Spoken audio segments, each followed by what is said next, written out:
Thomas Bradwardine, De Causa Dei, Episode 2. In primis firmissime supponatur, quod Deus est summe perfectus et bonus, in tantum quod nihil perfectius vel melius esse posset. Haec autem suppositio posset evidenter ostendi, ex magnitudine perfecti onus et bonitatis ipsius, quae est simpliciter infinita, sicut rationibus philosophicis et theologicis posset multiplicator demonstrari. In the first place, in primis, we must posit very resolutely. Now, firmissime is the superlative adverb, and supponatur is the third singular, present, subjunctive, and passive. I'm translating it actively and making it first person. So we must very firmly suppose this, that God is absolutely perfect and good. Here is another superlative adverb. To such an extent, in tantum quod, that nothing more perfect, nihil perfectius, or better, can exist, esse posset. If this portion sounds familiar, it is because it was covered in the first episode as a summary of the chapter. So why is posset here subjunctive with quod? Well, this is not a classical usage. I don't believe this is a scholastic usage. And here we have quod with posset serving in effect as a result clause to such an extent that nothing more perfect or better could exist. Moreover, that's how I'm taking autem, this hypothesis, haec suppositio, could be shown clearly, evidenter ostendi, from the extent or the size, ex magnitudine, of his perfection, perfectionis, and of his goodness, which is simply, that means without qualification, infinite, just as, from the reasons, both philosophical and theological, it could be in manifold ways demonstrated, demonstrari, or proven. Now let's take a little bit closer look at some of this grammar. We have in the first place the subject, haec suppositio, and this is feminine singular and nominative. Suppositio has reference back here to the verb supponatur.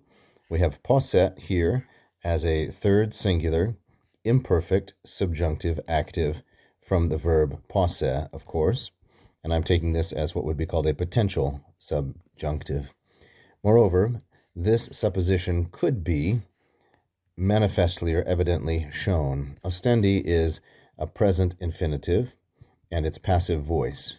It's from the third conjugation verb ostendo, ostendere, like so. It could evidently be shown or proven from the extent, the greatness of two things, perfectionis et bonitatis ipsius. So perfectionis and bonitatis, these are both feminine, singular, and genitive. They're third declension nouns, and ipsius has reference to God, and so it's masculine, singular, and genitive. We then have a relative clause, quae, and the question is, what is the antecedent of this relative clause? Quae is feminine, singular, and nominative, so its antecedent must be feminine and singular. The only candidate that makes sense in the context is magnitudine. Magnitudine is ablative because it's the object of the preposition ex, but the relative pronoun quae that replaces it is nominative because it's the subject of est. So his greatness, magnitudine, his magnitude, is infinite, and it's simpliciter infinite. So simpliciter is an adverb that is often translated simply, and of course that's correct, but this means simple in a philosophical sense. In other words, without composition, not the way we typically use the word simple today.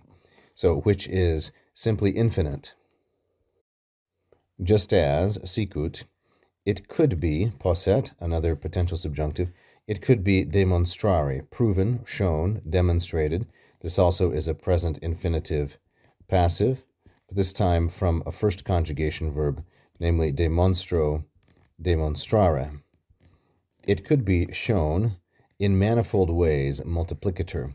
So this is an adverb, just as simplicator was an adverb, evidenter, and several others, summe and firmissime at least. So this, just as it could be demonstrated or proven in manifold ways, multiplicator, by philosophical and theological arguments or reasons. So rationibus feminine plural, and this is going to be an ablative of instrument, feminine plural ablativus instrumenti. It's modified by two feminine plural adjectives, philosophicis and theologicis. Thank you for watching. I hope you enjoyed that free lesson. Please like and subscribe, hit the bell. You can also become a patron at patreon.com/LatinPerDiem. And if you really loved it, you can leave a tip right here as a super fan. Thank you so much.